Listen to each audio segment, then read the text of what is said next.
जय हिंद।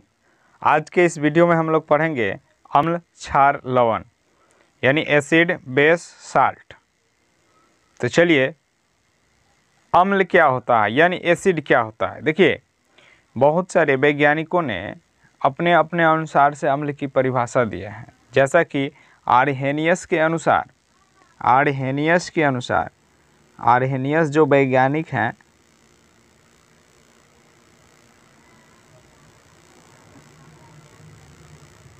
आर्हेनियस जो दिए हैं, इन्होंने कहा है कि जो अम्ल होता है वो जल में घुलने के बाद हाइड्रोजन आयन देता है। यानी जल में घुलने के बाद क्या देता है जी, तो हाइड्रोजन आयन देता है, यानी H+ देगा। ये जो अम्ल होता है H+ देता है। कब? जब जल में घुलेगा, तब जल में घुलकर H+ देता है, यानी हाइड्रोजन प्लस आयन देता है।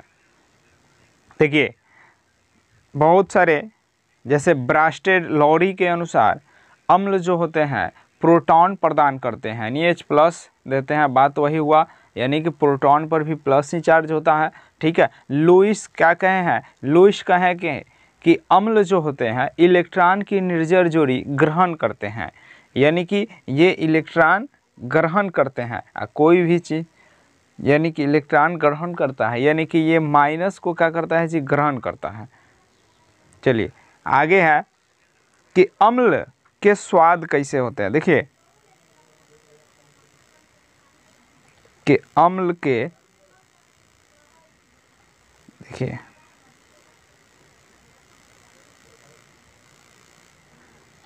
अम्ल जो होते हैं, अम्ल के स्वाद कैसा होता है? खट्टा होता है। अम्ल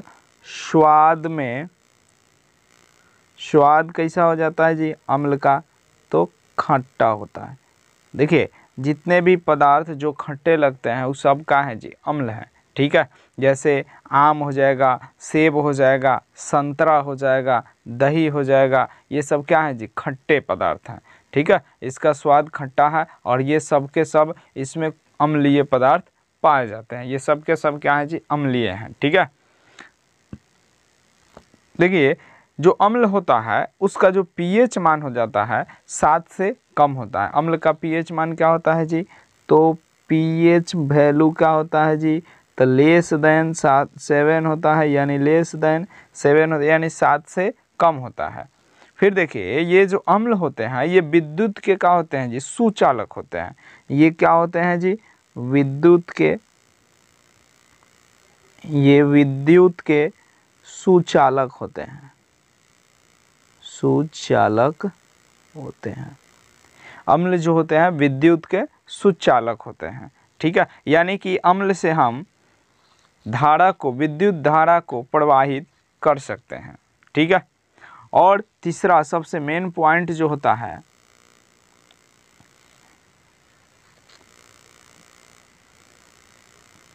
कि अम्ल जो होता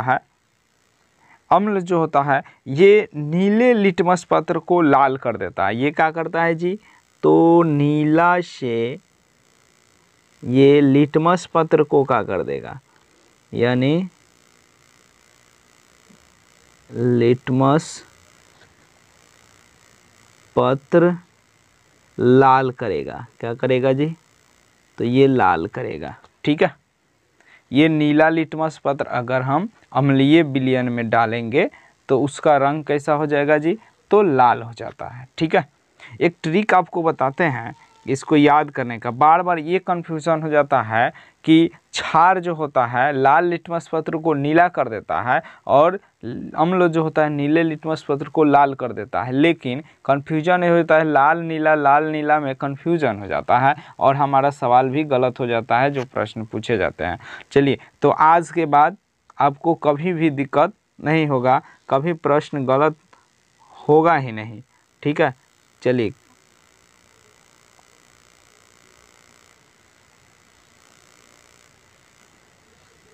देखते हैं ट्रिक क्या हो सकता है। देखिए, ट्रिक आपको ये याद करना है कि ये जो अम्ल होता है, अम्ल, अम्ल में ये लौ जो है इसका मतलब क्या होगा, अम्ल जो होगा लाल करेगा। क्या करेगा जी? तो लाल करेगा, ये याद रखिएगा बस। अम्ल लाल करेगा, लिटमस पत्र को अम्ल क्या करेगा जी? लाल करेगा। लौ है लाल, अम्ल में लौ है, लाल कर देगा, यानी नीले लिटमस पत्र को ही लाल कर देगा।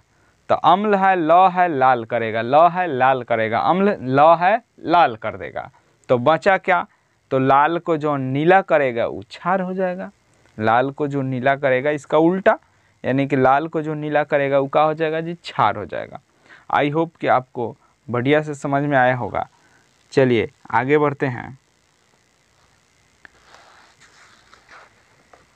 देखिए अभी तक हम लोगों ने पढ़ा कि अम्ल के जो स्वाद होते हैं वो खट्टे होते हैं। अम्ल का पीएच वैल्यू जो होता है, अम्ल का जो पीएच वैल्यू होता है वो क्या होता है? अम्ल का जो पीएच वैल्यू होता है, अम्ल का पीएच वैल्यू 7 से कम होता है। अम्ल जो होते हैं विद्युत के सुचालक होते हैं, यानी उनसे धारा प्रवाहित किया जा सकता है। अम्ल क्या करता है जी? तो अम्ल लौ है, यानी कि नीला को लाल करता है। अम्ल लौ है, लाल करता है, यानी नीले लिटमस पत्र को लाल करता है। देखो प्रश्न पूछता है लिटमस पत्र कैसे बनाया जाता है। लिटमस पत्र जो होता है लाइकेन के पौधा से बनाया जाता है। ठीक है, चलिए नेक्स्ट हम लोग पढ़ते हैं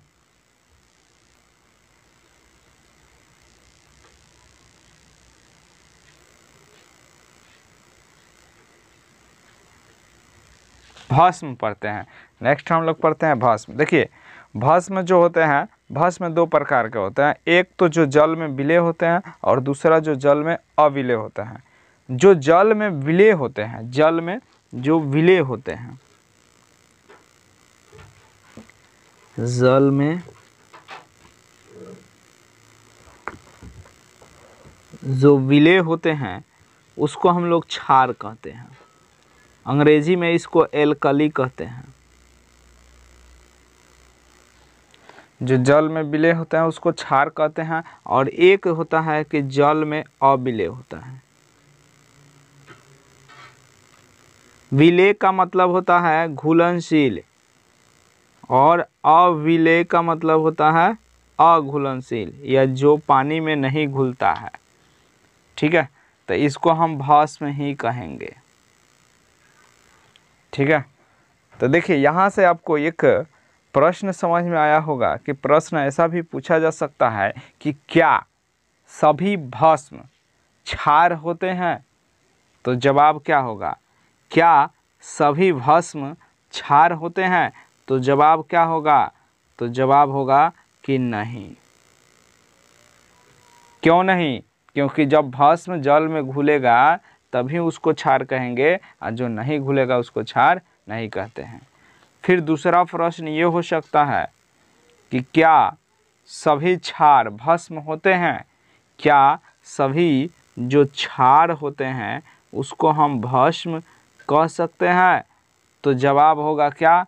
जवाब होगा हाँ। जवाब होगा हाँ। क्यों? क्योंकि भस्म के ही 2 रूप हैं, तो सभी क्षार जो होंगे भस्म ही है, क्योंकि वो जल में घुल गए तो क्षार नाम हो गया। ठीक है, तो याद रखेंगे कि सभी भस्म जो होते हैं क्षार नहीं होते हैं, लेकिन सभी क्षार भस्म होते हैं। चलिए आगे देखते हैं हम लोग कि ये जो भस्म है ये जल में घुलने के बाद हाइड्रोक्साइड आयन देते हैं, यानी कि OH- देते हैं। ये क्या करते हैं जी? तो जितने भी भस्म हैं,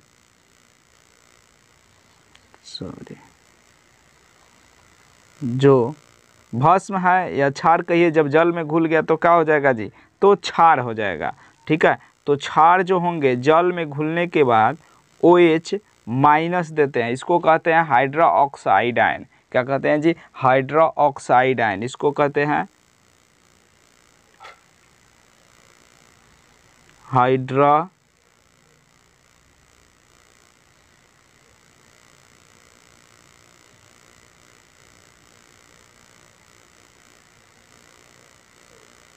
हाइड्रोक्साइड आयन कहेंगे। ठीक है, हाइड्रोक्साइड आयन कहेंगे। यहाँ पर देखिए ये आर्हेनियस ने बताया था कि जल में घुलकर जो क्षार होते हैं हाइड्रोक्साइड यानी OH माइनस दिए देते हैं। ठीक है, देखिए जो अम्ल है उसी का ठीक उल्टा समझ जाइए यहाँ पर। तो आर्हेनियस वहाँ पर अम्ल को बताया था कि जल में घुलकर H प्लस देता है यानी हाइड्रोजन आयन देता है, और यहाँ पर बताया है कि क्षार जो होता है क्षार जो होता है जल में घुलकर OH माइनस देता है यानी कि हाइड्रोक्साइड आयन देता है। उसी तरह से ब्रास्टेड लॉरी ने बताया था कि जो अम्ल होता है वो प्रोटॉन प्रदान करते हैं यानी प्रोटॉन को देता है। ठीक है, लेकिन यहाँ पर क्षार जो होते हैं ब्रास्टेड लॉरी ने बताया कि प्रोटॉन जो क्षार होता है प्रोटॉन ग्रहण करता है, देता नहीं है। अम्ल प्रोटॉन देता है और क्षार प्रोटॉन ग्रहण करता है। यानी कि ब्रास्टेड लॉरी जो हैं, ब्रास्टेड लॉरी जो हैं ये बताए हैं कि क्षार जो होते हैं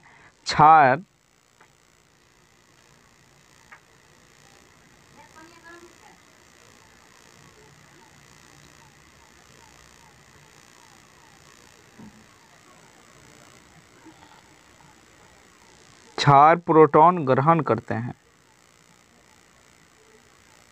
प्रोटॉन ग्रहण करते हैं। क्षार जो होते हैं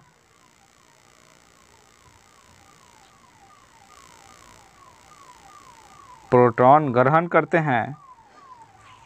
और लेविस ने बताया था, लेविस बताया, इसको लुईस भी कहा जाता है। अंग्रेजी में लेविस होता है, हिंदी में लुईस होता है। इन्होंने बताया कि जो क्षार होते हैं वो इलेक्ट्रॉन की निर्जन जोड़ी त्यागते हैं। इलेक्ट्रॉन की निर्जन जोड़ी क्या करते हैं जी? इलेक्ट्रॉन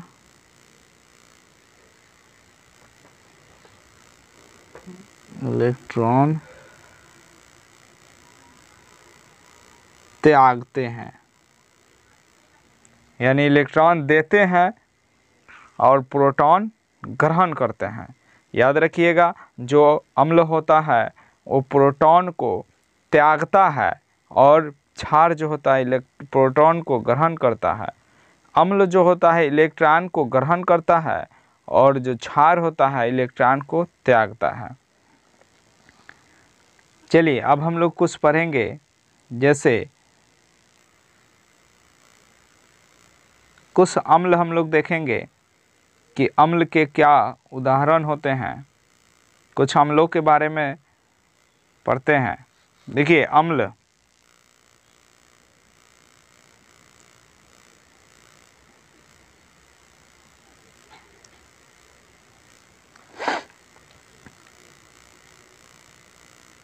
H2SO4, इसको कहते हैं सल्फ्यूरिक अम्ल। इसको क्या कहते हैं जी?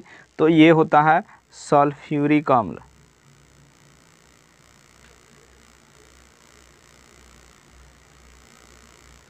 सल्फ्यूरिक अम्ल। दूसरा आप याद रखिए HCl। HCl के कहते हैं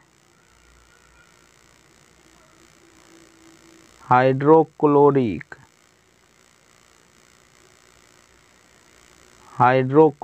अम्ल।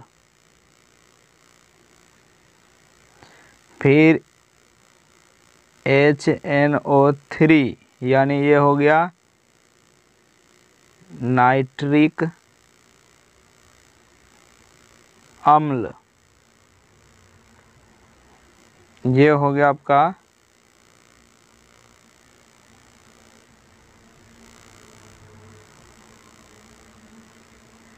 ये आपका नाइट्रिक अम्ल हो गया। इसी तरह से बहुत सारे और भी अम्ल हैं। ठीक है, कुछ हम लोग भस्म में देखते हैं, कुछ भस्मों के नाम देखते हैं। ठीक है, जैसे भस्म में हमारा हो जाएगा जैसे NaOH यानी इसको हम कहेंगे सोडियम हाइड्रोक्साइड। क्या कहेंगे? Sodium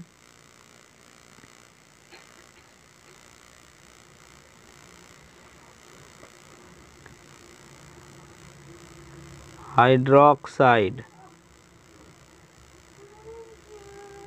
sodium hydroxide. KOH ये हो जाएगा आपका पोटेशियम हाइड्रोक्साइड। फिर MgOH होल ट्वाइस, ये हो जाएगा मैग्नीशियम हाइड्रोक्साइड।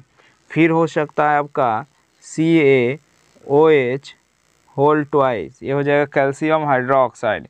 ये सारे क्या है जी? ये सारे भस्म है, ठीक है। और आपको बता दें ये जो भस्म है ये क्या है जी? जल में ये विलेय वाले भस्म हो गए। ये जल में क्या हो गए जी? तो विलेय होते हैं, ये जल में विलेय होते हैं, ठीक है। यानी इस सब को हम क्षार कह सकते हैं। अब है कि कौन होता है जी जो जल में विलेय नहीं होता है? तो यहाँ देखिएगा, आपको बता दें कि कॉपर जो हाइड्रोक्साइड हो जाएगा CuOH whole twice, CuOH whole twice, ये जो होगा कॉपर हाइड्रोक्साइड ये जल में अविलेय होगा। फिर फेरिक हाइड्रोक्साइड ये भी जल में क्या हो जाएंगे जी? अविलेय होंगे। ये दोनों क्या हैं जी? जल में अविलेय हैं, जल में अविलेय हैं। ये जल में क्या है जी? तो अविलेय हैं, ठीक है। आई होप कि आपको ये बढ़िया से समझ में आया होगा। चलिए नेक्स्ट हम लोग पढ़ते हैं लवण। नेक्स्ट हम लोग पढ़ते हैं लवण। देखिए जब अम्ल और भस्म, जब अम्ल और भस्म दोनों आपस में अभिक्रिया करते हैं तो बनता है लवण और प्लस जल। क्या बनता है? लवण और प्लस जल बनता है। यानी अम्ल और भस्म की अभिक्रिया के फलस्वरूप जल और लवण का निर्माण होता है। और देखिए इस अभिक्रिया को हम लोग कहते हैं, इस अभिक्रिया को हम लोग क्या कहते हैं जी? तो उदासीनीकरण अभिक्रिया कहते हैं। उदासीनीकरण अभिक्रिया कहते हैं। ऐसे अभिक्रिया जो जिसमें अम्ल और भस्म अभिक्रिया करके लवण और जल बनाते हैं उस अभिक्रिया को उदासीनीकरण अभिक्रिया कहते हैं। देखिए अम्ल का स्वाद जो होता है खट्टा होता है, भस्म का स्वाद जो होता है कड़वा होता है। भस्म का स्वाद क्या होता है जी? तो कड़वा होता है, जबकि लवण का स्वाद नमकीन होते हैं। क्या होते हैं जी? नमकीन होते हैं, ना ही कड़वा होते हैं और ना ही खट्टा होते हैं।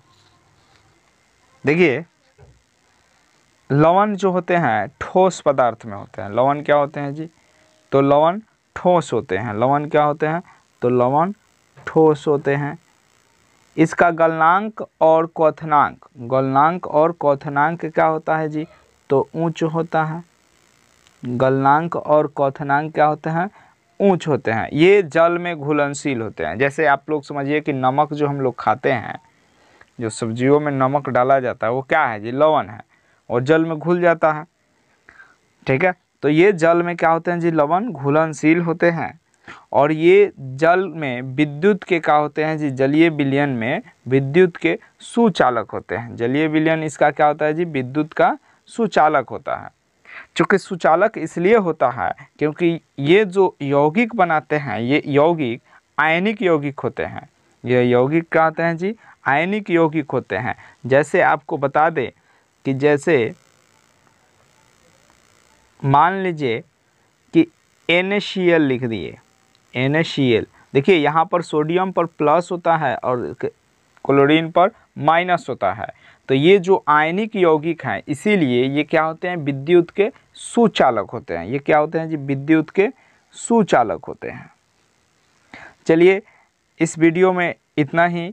नेक्स्ट वीडियो में हम लोग पढ़ेंगे कि अम्ल के बारे में डिटेल से और क्षार के बारे में और फिर लवण के बारे में, ये कितने प्रकार के होते हैं ये सब हम लोग पढ़ेंगे और इनका उपयोग हमारे दैनिक जीवन में कहाँ कहाँ होता है। तब तक के लिए बने रहिए इसी चैनल पर। धन्यवाद। जय हिंद।